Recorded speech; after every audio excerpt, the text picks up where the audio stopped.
Hi everyone, this is video 2 for lesson 6.3, conditions for parallelograms. In example 2, they ask you to determine if each quadrilateral must be a parallelogram. They want you to justify your answer with one of those facts. So pause the video right now, see if you can come up with a fact that would work to say that it's a parallelogram for A and B. And remember, it might not be a parallelogram, so there might not be a fact that applies. So you can answer that no, it is not a parallelogram. Okay? So go ahead and do that, then press play, and I'll show you my answer.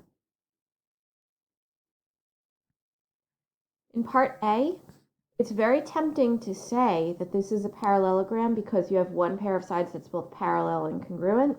But the problem is that the congruent symbols are on the top and bottom line, and the parallel symbols are on the left and right lines. So that doesn't work here.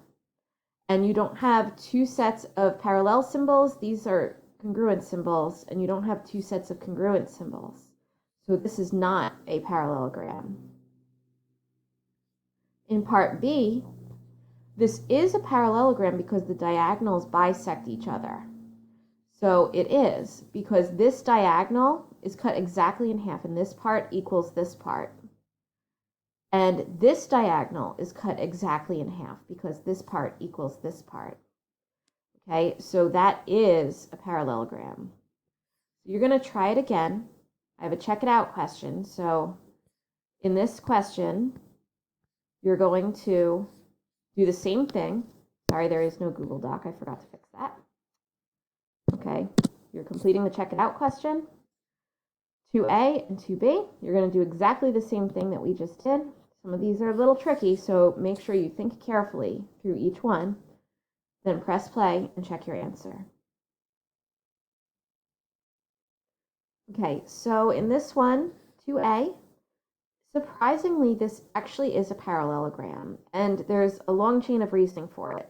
Notice that you have this triangle over here, and two of the angles are congruent to two of the angles in this other triangle over here. Okay, that means that this third pair of angles, the ones without the marks in them, are actually congruent. So this side, let's say maybe it's 30 degrees. And this side, let's say maybe it's 50 degrees, that would add to 80, would be the same value as what we have down here, because this would be 30 and this would be 50 because they're congruent to these two. So these pairs of opposite angles would be congruent.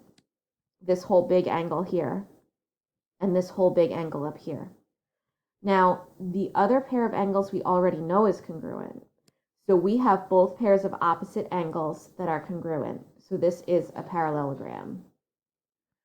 In 2B, it's very tempting to say that it is, but the problem is that it has to be opposite sides that are congruent. So this side here has to be congruent to this side here, and it's not. And this side has to be congruent to this side, and it's not.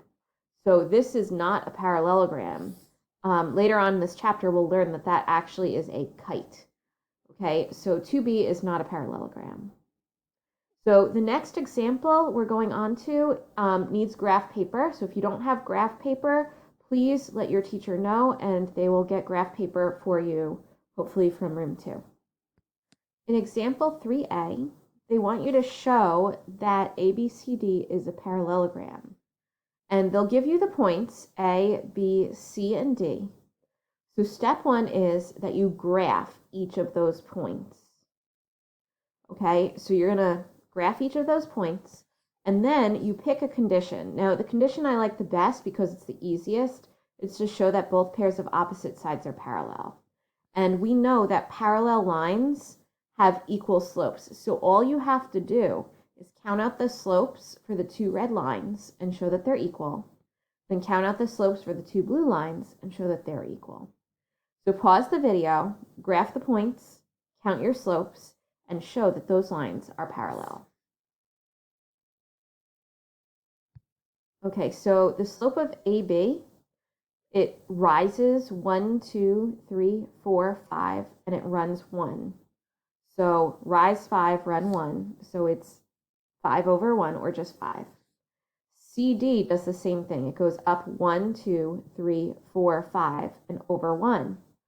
So that slope is equal to the slope of AB, meaning that AB and CD are parallel. Now for BC, I have to count the slope. It goes down 1, 2, 3, and over 1, 2, 3, 4. So the slope is down 3 and over 4, so negative 3/4. Now for AD, it goes down 1, 2, 3, and over 1, 2, 3, 4. So AD is negative 3/4, so BC is parallel to AD. Now we need to draw a conclusion.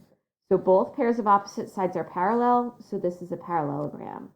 And again, it's really, really important to show that you found that conclusion.